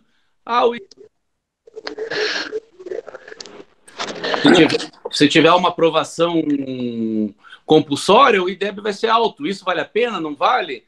Vale a pena subir o IDEB, mas não ensinar as crianças? Então, são debates que podem ser feitos e que os educadores gostam de fazer, que você vai conseguir que saia um grande plano de governo e essas pessoas venham junto na campanha. Também eu tenho visto aqui na região metropolitana também a pré-candidata prefeita de deixa eu lembrar o nome da cidade, Campo Magro. Não, Campo Magro é Bozinha. Rio Branco do Sul, que é a nossa amiga, esqueci o nome dela agora. Karime. Ela tem feito várias lives discutindo as questões do plano de governo. Então, você acaba fazendo as lives, falando sobre a educação, várias pessoas vão comentar lá, você depois pega os comentários, mas na verdade é para você fomentar. Coloca você como pré-candidato, mais 2 pessoas que entendam daquele assunto e faz um debate sobre a educação, o que pode melhorar, o que pode fazer. Quando você faz uma crítica construtiva, porque quando você é candidato, não está bom a merenda dessa forma, essa alimentação escolar, que o nome é diferente, nós vamos fazer assim, porque assim vai funcionar melhor.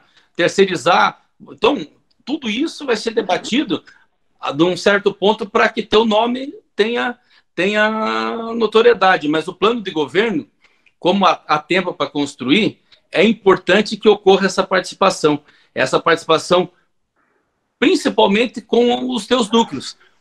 Na saúde, no desenvolvimento econômico, na parte da infraestrutura. E a questão técnica, o Júnior vai estar aí para estar orientando vocês a estar fazendo o plano de governo da maneira correta.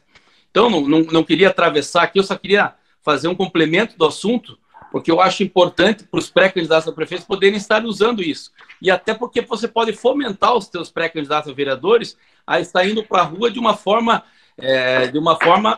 com conteúdo, não aleatória, né? Sem saber o que está falando, todo mundo solto, mas dentro de um projeto só. E com isso eles vão pegando as tuas bandeiras, né?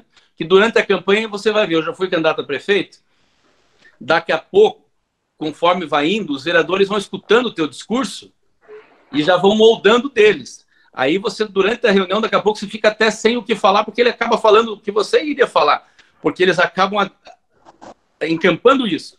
E se você fizer antes isso, quando chegar na campanha, isso já vai estar desenvolvido. Então, era mais ou menos isso a minha participação. Acho que quem que está na sequência ali, que pediu a palavra, não lembro, Dani? A Simone e a Eva.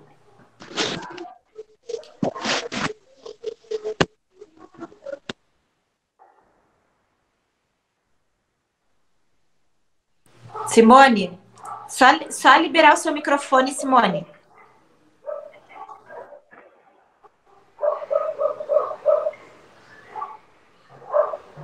Tem um cachorro falando. Tem. Não, da Jo? Não, da Jo está desligado o microfone. Boris, mas essa tua contribuição foi fundamental porque você tem a experiência política, porque já foi candidato, né?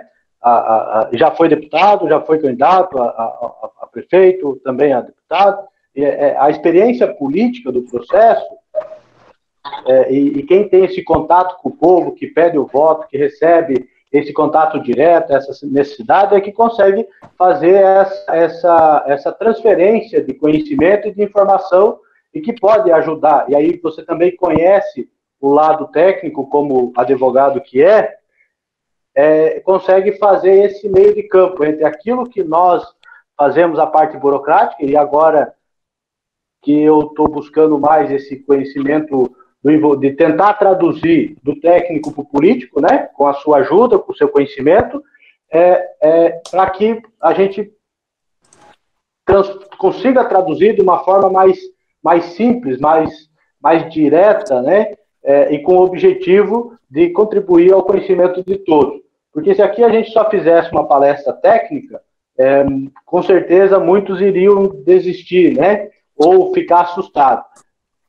A sua contribuição nesse aspecto é fundamental, e sempre que você achar necessário, pode fazer essa intervenção, que eu recebo com muita alegria de estar mais uma vez aprendendo contigo.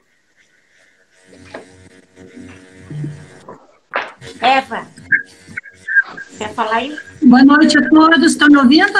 Sim, estamos ouvindo. Sim. Então, só para confirmar se estão me ouvindo, então. Na verdade, eu queria só fazer uma participação, porque eu estou achando tão interessante esses encontros.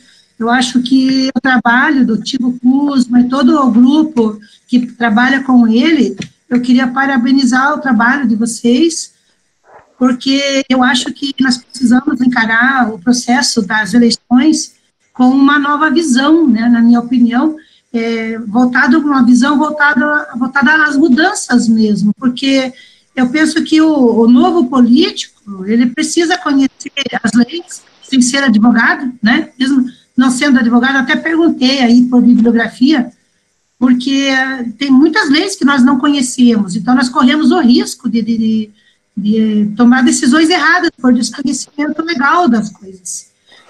E a questão da moral, então, também, tem essa questão técnica e a questão a questão comportamental do novo político, que, na minha opinião, precisa ter compromisso para o cargo que ele foi eleito. Então, só sair a público falando como um papagaio, eu acho que esse político precisa ser substituído por um novo político, né? Um novo político que saiba o que está dizendo, que saiba o que está tratando, né? Porque então, eu estou achando bacana esse foco no próximo, esse foco da preparação do candidato, né? Eu acho muito bacana isso, apresenta leis, apresenta palestrantes muito bons, então essa preparação do seu candidato. Mas eu queria chamar a atenção também para o candidato, que no caso sou eu e os outros, né, que nós também precisamos fazer a nossa parte, né, ler, estudar, participar, conversar, e não manter um foco unilateral no eleitor. Nós temos que ter um foco em nós também, né, nós também nos prepararmos e estarmos preparados, porque rachadinha, responsabilidade fiscal, ninguém aguenta mais isso, né? Ninguém aguenta mais. É isso que eu queria passar para os meus colegas, que eu sou meio Alice no País das Maravilhas, às vezes eu penso algumas coisas que não sei se são possíveis, mas que eu gostaria que fossem, né? Eu desejo uma boa noite a todos, eu vou ficar até o final da palestra, né? Mas eu desejo uma boa noite a todos. Obrigada por me ouvirem. Gilmar, você, Gilmar. Oi, tudo bem? Boa noite, pessoal, boa noite a todos. Palestra super importante e necessária para todos nós. Sempre estar preparado para assumir uma responsabilidade que não é só tua, é muito importante. Então, eu tenho algumas dúvidas aqui. Existe algum plano de reserva para endemias e pandemias, ou qualquer outra situação que não está prevista em orçamento? Primeira pergunta. E outra coisa, eu fiz um questionário a nível de comunidade local aqui, e constatamos aqui que o maior problema, e muito alto, é a segurança.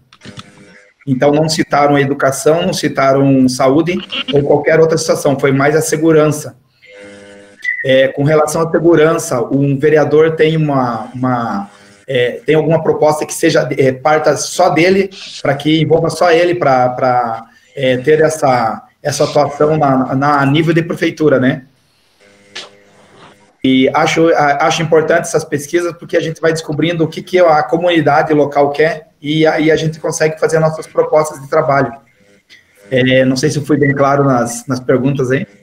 Pois sim, Gilmar. Me diga uma coisa, qual município, o teu município, vocês têm aí guarda municipal já instalado ou não? Temos só de Curitiba. Ah, de Curitiba mesmo. Isso. Então, essa questão da segurança, como todos sabem, né, ela é uma responsabilidade do Estado.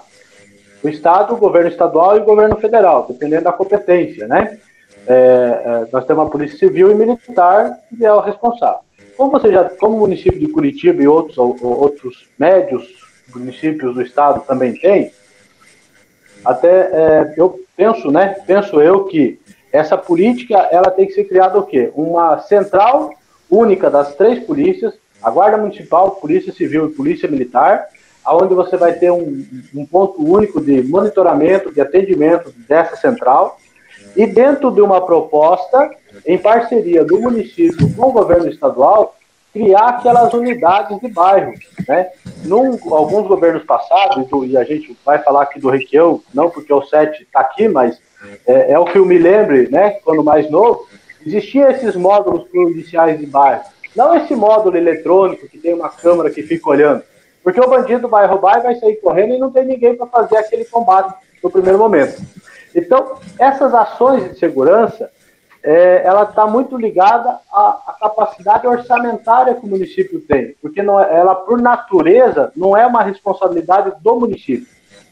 Então, a Guarda Municipal, quando introduzido nos municípios, ela foi com o intuito de cuidar do patrimônio público. Depois deram o poder de polícia a ela com armamento, né? E aí a Guarda Municipal começou a assumir uma responsabilidade do Estado, porque nem o Estado tem orçamento suficiente para contratar o número de policiais necessários e nem o município. Começou essa compartilhamento de responsabilidade. Só que o dinheiro, então o município assumiu uma função que não era dele, e o orçamento está lá em Brasília, no governo federal ou no estado, e esse dinheiro não chega aqui, né? Se gasta lá com outras ações. Então, aqui a sugestão que eu dou é criar módulos da Guarda Municipal nos bairros. Aí vai dizer, mas vai construir prédio novo? Não, esses módulos da Guarda Municipal podem ser instalados em anexo a uma escola municipal, a um posto de saúde. A Curitiba tem os faróis de saber, que você também pode ali colocar esse módulo, né? Então, tem que usar já os espaços públicos que você tem para levar a Guarda Municipal até o bairro mais distante do centro da cidade, né? Então, essa é uma proposta que o vereador pode propor, né? Defender, de trazer a Guarda Municipal, tirar do centro da cidade e levar para o bairro, né? E vai dar esse apoio, e aí você tendo essa central de atendimento, eu acho que Curitiba, não sei se é de forma integrada, mas vai conseguir fazer isso de uma forma mais rápida. Para o município pequeno que não tem guarda municipal, ele vai ter que conseguir movimentar o CONSEG, né? E aí fazer essas discussões, essas políticas com o CONSEG, com o Conselho de Segurança, e o prefeito, através de parceria com os deputados estaduais, conseguir o maior efetivo dentro do que é possível fazer, né? A questão da segurança também no município pequeno, daí é que já acontece hoje na cidade, né? Os amigos, os vizinhos criam um grupo no WhatsApp, coloca as filmadoras, porque não tem outro caminho, né, para os municípios pequenos. E o Curitiba, essa é uma sugestão, né? Pode se nascer outros debates, dependendo do tipo do questionário que você fez, em que área da segurança é o que precisa. O plano de reserva, o Congresso Nacional votou um plano de reserva para fugir do aspecto da lei fiscal, desse déficit que vai ser criado, aonde, quando for analisar o orçamento normal fiscal vigente, fica excluído os gastos da pandemia. Nos municípios e no estado não existe isso, tá? Não foi criado isso, e não há expectativa nenhuma também de trazer isso para a esfera estadual e municipal, porque pela consolidação e a capacidade de endividamento do poder público, né, ela está sobre a responsabilidade da União. Então, dentro da estrutura de organização e pelo Pacto Federativo, isso só pode ser criado lá no governo federal. O que aconteceu, e o deputado Toninho foi um que defendeu e votou, foi que o governo federal disponibilizaram, criaram esses apoios financeiros aos municípios, tanto para recursos livres, para poder pagar o salário dos demais servidores, quanto para a área específica da saúde, né?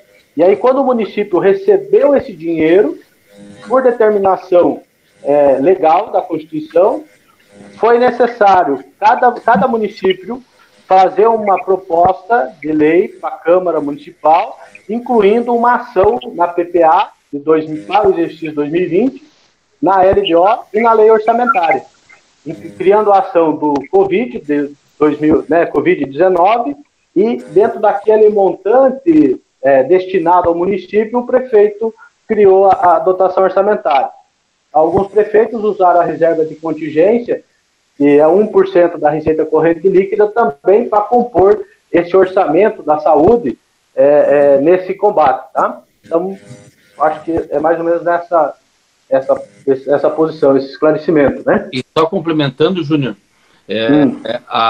a parte que o vereador normalmente acaba batendo na trave é a questão do vício de apresentação que eles chamam de vício de autonomia, ele não tem autonomia para apresentar. Então você pode até apresentar o projeto, pedir para fazer, mas ele só vai ser implantado se o prefeito estiver na mesma linha. Se o prefeito não quiser implantar, ele não vai implantar. Então, é importante os vereadores saberem que a questão, vício de iniciativa, né? Porque para você criar qualquer despesa, qualquer coisa dentro da segurança ou de outra coisa, você precisa que tenha o impacto do orçamento daquilo que vai ampliar. Você tem que colocar mais um guarda, mas vamos falar da questão que eu estava comentando. Aí o prefeito tem a prerrogativa de fazer ou não. Então é importante, só complementando o que o Júnior falou, o vereador pode fazer tudo isso, só que ele vai depender do poder executivo, porque o poder dele não está no executar, só está no legislar e apresentar essas ideias. Isso bem lembrado, acho. Mais alguém, gente? Como que estão, Dani? Tem inscritos ali? É bom que se inscrevam. Sim, Só um pouquinho, deixa eu voltar aqui que ele... O Renato Rodrigues, de Telêmaco Borba. Oi, Renato. Oi. Boa noite a todos. Só algumas perguntas, algumas dúvidas e algumas experiências também que a gente já teve aí no longo da vida aí. Uma das minhas perguntas seria assim, em termos da campanha, o que vai poder, o que não vai poder em termos de publicidade? Já tem alguma coisa isso sobre a publicidade visual ou não tem nada definido ainda? Digamos, colocar lá vamos ver aqui na minha cidade, eu sou conhecido por Renato Jacaré, digamos, colocar lá tio Jaque, uma figurinha, alguma coisa lá, além do material, só chamativo. Isso vai poder ou não vai poder? Vou deixar o Júnior responder. Júnior. Então vamos lá, Renato. Na questão nesse momento, né, entendo eu que você pode expor suas ideias, falar de tudo que você tem de bom para a comunidade, né, se apresentar de forma positiva. Você pode falar linhas que você defende para o futuro, do ramo que você vai se dar, desde que você não crie uma marca específica que você vai usar na tua campanha. Então, se você já, né, mas como você é conhecido por Jacaré, então se você colocar lá Renato Jacaré, não tem problema, porque você é conhecido assim por todos, tá? Você não pode criar um slogan novo nesse período e depois continuar usando na campanha. Aí você estará fazendo uma campanha antecipada. A questão da publicidade, você até, né, você pode até criar alguma coisa de diferente, desde que você não gere custo financeiro para isso, né? Tá? E você tem o período daqui, hoje, até 20 de julho, até dia 19 de julho, que é o período da pré-campanha, né? Onde você vai estar só expondo suas ideias e colocando como pré-candidato e a participação. Mas colocar como cunho de campanha eleitoral essa publicidade, no meu entendimento, isso, dependendo o volume que você cria, pode dar problema. Claro que tudo que for moderado, né, Alisson? Tudo que for moderado não é problema para a Justiça Eleitoral nem para você. Você que vai ter que fazer essa avaliação. Por quê? Porque o que é moderado, o que é pouco para você, né, em outro município pode ser muito. Então, essa avaliação é você que vai avaliar o tamanho do número de eleitores que você tem na cidade. Ah, tá. É tipo assim, por exemplo, nos meus carros aí, digamos que eu faça lá como é que eu vou dizer? Você vai fazer os amigos do Renato do Jacaré, né? Isso, então, se você tiver lá 1.000 eleitores na cidade, tá? E você vai fazer 1.000 adesivos, aí você está em campanha eleitoral. Não, eu entendo. Eu digo assim, por exemplo, eu vou colocar lá no meu carro lá, eu vou fazer lá um adesivo. Mas Renato, com vocês. Simplesmente isso. Isso, aqui, ó, a gente já, claro que o tema, né, é importante, é a campanha, nós estamos tratando disso, é que agora, se a gente começar a entrar nesse viés, nós vamos fugir da proposta lá do plano. Ah, entendi. Nós temos espaço, e claro que nós temos toda quarta-feira, como diz a minha avó, que participou que veio da Alemanha e participou da Segunda Guerra, e é viva até hoje, graças a Deus, ela diz o seguinte: basta olhar no calendário que está lá. O calendário tem toda semana uma quarta-feira, né? Então nós podemos pegar a sua sugestão, Renato, e assim que o Congresso Nacional votar a prorrogação da eleição, nós podemos voltar com esse tema, porque nós vamos ter data específica e a forma que, lá no projeto que foi votado no Senado, tem alguns critérios, né? E aí a gente vai poder esclarecer melhor e falar com mais segurança. Porque agora o que a gente fala, ela vai na legislação que está e está acabando aqui dia 3 de julho ou dia 19 de julho. E se a eleição prorrogar para novembro, nós vamos ter um espaço maior. Entendeu, Renato? Tá bom? Entendi e agradeço. Só passar para vocês, então, para o povo aí, uma experiência que a gente teve aqui, que deu muito certo aqui conosco. Eu trabalhei por um longo período como assessor do vereador aqui, então nós criamos aqui um projeto buscando o problema, né, e levando a solução.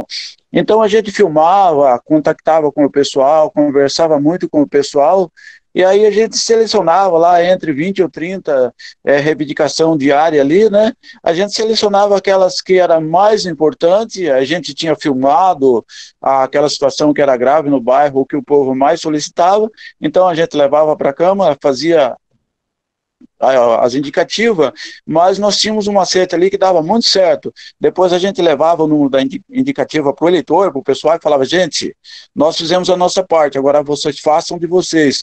Cobre o legislativo, o executivo, enfim, o que era o problema. E o pessoal cobrava e normalmente muita coisa aconteceu no período em que nós trabalhamos ali, sabe? Até essa ideia, passei num curso que a gente fez lá em Santa Catarina, para os vereadores ali de quase todo o Brasil que participaram da Coaiver lá durante uma semana, foi muito importante isso aí, muita gente aderiu à ideia, sabe que deu muito certo isso aí. Isso é uma sede que a gente gostaria também de deixar com o povo aí, que funciona muito bem quando você ouve o povo e depois você passa para a Câmara, mas depois você pede para o povo cobrar também, porque o povo às vezes se acomoda, né? Seria mais isso que eu gostaria de passar, agradecer a todos vocês aí pela oportunidade. Valeu, Renato. Muito obrigado. Alisson, a Roseli colocou ali no chat que você falou da prorrogação das eleições. Ela e também o Gilmar tem dúvida com relação à desincompatibilização. Você consegue falar alguma coisinha para todo mundo? Do prazo da desincompatibilização, ela colocou ali, ó, 15 de julho ou 15 de agosto, que ela ficou em dúvida. Deixa eu lembrar, 30 dias antes da eleição de novembro, 15 de outubro. São 3 meses, né? São 90 dias. Novembro, outubro, setembro, agosto, 15 de agosto. 15 de agosto é a descompatibilização de quem vai sair 3 meses antes. E quem já saiu, a própria legislação já está prevendo que quem saiu não tem problema, já contou o prazo. existia uma linha que eu achava que seria mais prudente, contar todos os prazos. Começou a contar todos, ia sair 3 meses, que iria sair agora. Só que na legislação que houve acordo, eles deixaram tudo que já passou até o dia da votação da lei, o prazo já correu, então é precluso, que eles falam, né? Não tem retorno. Agora, os prazos que não venceram ainda, aí eles vão se adaptar ao dia da eleição. Né? Acompanham a alteração da data da eleição. Acompanham a alteração. Então, quem sai 3 meses antes vai sair dia 15 de agosto. Então, às vezes, as pessoas que estavam em dúvida de sair, vai ter mais um tempinho para poder estar pensando, analisando e vendo se vai conseguir sair ou não. Até porque muitas coisas não vão retornar, né? Você pode ver, as escolas já estão jogando mais para o final do ano. Se voltar, acho que nem volta esse ano. E as outras questões também que o município tem. Então, você vai ter um pouquinho mais de prazo para poder estar decidindo se é candidato ou não, porque tem alguns que estão em dúvida ainda, né? Não é, Dani? Tem alguns que estão em dúvida, então um pouquinho mais de prazo para estar pensando.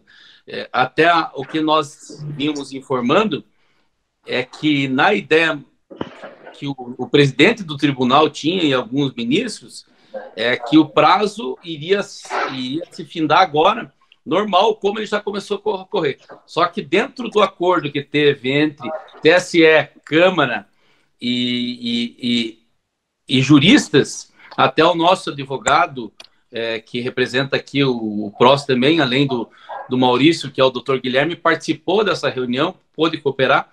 Então, dessa reunião saiu essa nova determinação, que quem saiu, saiu. Não vai retornar, vamos falar, quem sai 4 meses ia retornar para ficar 10 dias, 15 dias, então ele não vai retornar.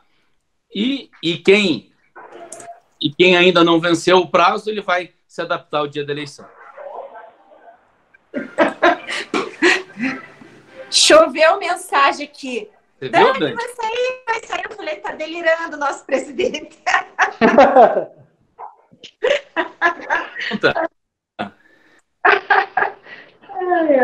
Não, agora acabaram as do chat. Ali não tem mais. Tem mais nada. Alguém que quer usar a palavra, gente? Queria dar uma palavrinha aqui. Só que horas são agora? Só para a gente fazer a nossa... 10h30. Então tá bom. Então, Gilmar. A última aí, só para... a pergunta ali e vamos tentar finalizar. Para o Júnior dar um parecer assim, mais amplo sobre a questão do vereador. Se ele fosse dar um conselho para mim, ou para Dani, ou para qualquer pessoa aqui, o Roseli, Renato, o Sidney Santos, passa um recado para nós aí de, digamos, de esperança. Olha, eu vou dizer que o trabalho participativo, né, ela é o que vai se destacar em relação aos demais, tá? Eu particularmente, defendo a bandeira da participação popular, da transparência pública, né? Acho que isso vai te evitar muitas dores de cabeça no futuro, tá? E como vereador, como, né, candidato a vereador e discussão das políticas públicas, não desista da cidade que você mora, do estado que você está e do país, porque não existe lugar melhor no mundo do que a sua casa, a sua cidade. Tá certo, e acho que já teve a participação de todos, e já pelo avançar da hora, vamos ir para a conclusão, mas acho que agradecer o Júnior. O Júnior é um patrimônio do PROS aí, do partido, já vou dizer assim, já etiquetamos ele, está patrimoniado já, tem ajudado também o PROS Nacional em algumas questões. Para vocês terem uma ideia, na campanha de deputado, aquilo que até nós escutamos que foi considerado irregular, né, Júnior, da questão do cartão corporativo para combustível, eles nos indicaram aqui no Paraná para fazer. E até era uma ideia legal, os candidatos iam ter uma cota, você tinha o cartão para você poder ir abastecer. O Júnior falou, isso não pode. Os poucos estados que não fizeram e que não tivemos problemas. Se nós tivéssemos aceitado, nós iríamos ter alguns problemas de prestação de conta e daqui a pouco nós estávamos até na reportagem sem saber de onde veio o tiro, né, Júnior? Mas o Júnior, aí, pela sua avaliação técnica na área que ele tem experiência, principalmente contábil, ele conseguiu nos alertar e não deu problema para nenhum dos nossos candidatos. Ele coordenou também todas as prestações de contas dos candidatos a deputados estaduais e federais. São número que? Uns 150 candidatos, Júnior? Não, no PROS nós tivemos 64 prestação de contas, porque alguns fizeram fora, né? Alguns fizeram por contas. Então nós cuidamos de quantas contas? 64? 64. Alguns do PMN também, do PMB. Então, o Júnior ajudou a coordenar, acho que todas praticamente foram aprovadas, né, Júnior? Foram, só teve uma conta que foi considerada não prestada, porque a candidata desistiu e não foi por falta nem de orientação nossa e nem da Josiane, ligando, pedindo e-mail, a pessoa desistiu de seguir a orientação e de ser candidato, né? Porque acontece às vezes no meio do caminho. Mas todos os outros a gente ajudou e colaborou, né? E além da prestação de contas da regional, né? A gente também tem a experiência de municipal, né? E essa aí dá um volume grande de contas. Então, o que nós estamos fazendo? Até para, acho que tem algumas pessoas ainda, tem umas 50 pessoas, nós vamos ter, sim, uma assessoria aqui em Curitiba. O Júnior, nós já estávamos conversando essa semana sobre isso, onde nós vamos poder estar orientando. Claro que cada município vai ter que fazer o seu, porque imagine só, nós vamos ter mil e poucos candidatos a vereadores, aí mais. Então nós não temos condição de fazer as prestações de contas, mas nós vamos poder orientar, né? Orientar, verificar e poder dar instrução para que as contas não tenham problemas. E lá na frente, você ganha a eleição e leve. Porque a pior coisa é você ganhar a eleição e não levar. E hoje não é difícil você ganhar e não levar. É só você não cuidar com as partes técnicas, a parte jurídica da campanha, as orientações que o partido vai dar e vai estar orientando. Então é muito importante estarmos atentos às nossas reuniões. Essa reunião, essa quarta da prosa, que foi idealizado, foi pensado, é bem para isso. É para um debate, para trazer informações. Claro que nós não aprofundamos nas informações. Acho que isso é um dever de cada um que vê a palestra, aquilo que você se interessa, você se aprofunda. Fala com o Júnior direto. Júnior, o que você acha disso, aquele outro? Que são coisas que não tem como nós debatermos aqui, porque se todo mundo for falar uma, duas vezes, a reunião não tem condição de ser feita num tempo hábil que você consiga estar prestando atenção. Então, mas isso é para gerar em cada um essa vontade de aprender, e depois você vai falar com o Júnior, falar sobre as questões. O Júnior hoje começou a comentar que é um outro tipo de curso que o vereador Tico Kuzma, que eu vi que está presente, que ele trouxe para Curitiba, que daqui a pouco nós podemos trazer para o Estado, que é você discutir as questões legislativas, principalmente do vereador, explicando qual é a função do vereador, o que o vereador tem que fazer, da onde saiu essa divisão dos três poderes, Júnior, que é lá de Montesquieu, né? Se você começar a estudar, é longe que vem a questão da divisão e por que existe cada poder, por que existe o vereador, por que o vereador tem que fazer esse contraponto ao prefeito, por que ele é útil ao município. Então, são questões que nós vamos estar debatendo, trazendo na sequência, e, claro, cada um tem que depois estar buscando a sua, acho que conforme o seu interesse, se aprofundando no negócio. Mas obrigado, Júnior, por nos trazer a palavra, nos trazer as informações. Agradecer sempre a Dani e a Jô, que ajuda a coordenar, porque não tem que ter alguém coordenando, cuidando dos microfones, dando a palavra para as pessoas, e a Jô, antes do horário, e a Dani antes do horário já entram para poder estar aceitando a participação de todos. Então agradeço a eles, ao Sete, que sempre, como secretário, sempre traz informações valiosas, e a todos que participam toda semana. E eu digo a vocês que amanhã a reunião é da Fazenda Rio Grande. mas está aberto a todos os filiados do PROS. E nós vamos falar de um outro assunto importante, que é a questão do idoso. Como que nós vamos falar de políticas para o idoso? Até que ponto nós podemos ir? E quem vai trazer é nada mais, nada menos que uma promotora que defende os direitos do idoso. Então, as pessoas que têm esse interesse na questão do idoso, então amanhã começa um pouquinho mais cedo, às 20 horas, que é a reunião da executiva da Fazenda Rio Grande com a executiva do Paraná. Ficam todos convidados. Quero deixar a palavra para o Júnior se despedir e também para a Dani, para a Jô, para mais alguém que queira falar alguma coisa de boa noite. Alisson, obrigado então pela oportunidade, pelo convite, a professora Dani, a Jô, né, dizer aqui que eu sempre estou à disposição do partido. Qualquer tema que você me colocar, se vocês me colocarem, eu vou tentar estudar e tentar transferir esse conhecimento, né?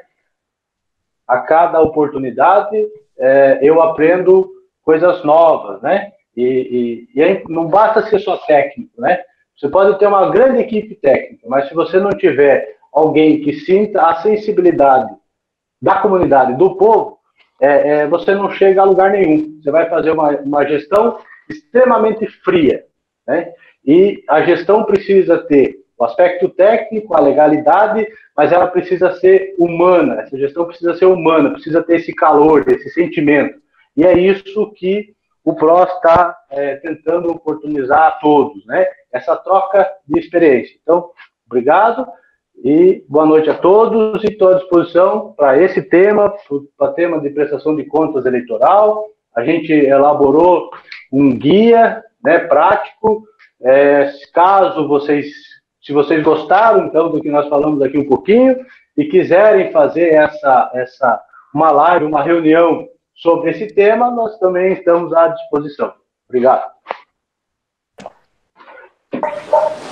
Boa noite, gente. Eu só quero me despedir de todos, agradecer, né, quem esteve aqui. Acredito mais uma vez, muito aprendizado. Obrigada, Júnior. Amanhã temos, então, o compromisso que o Alisson falou. Beijinho, bom descanso para todos. Tchau. PROS, Partido Republicano da Ordem Social.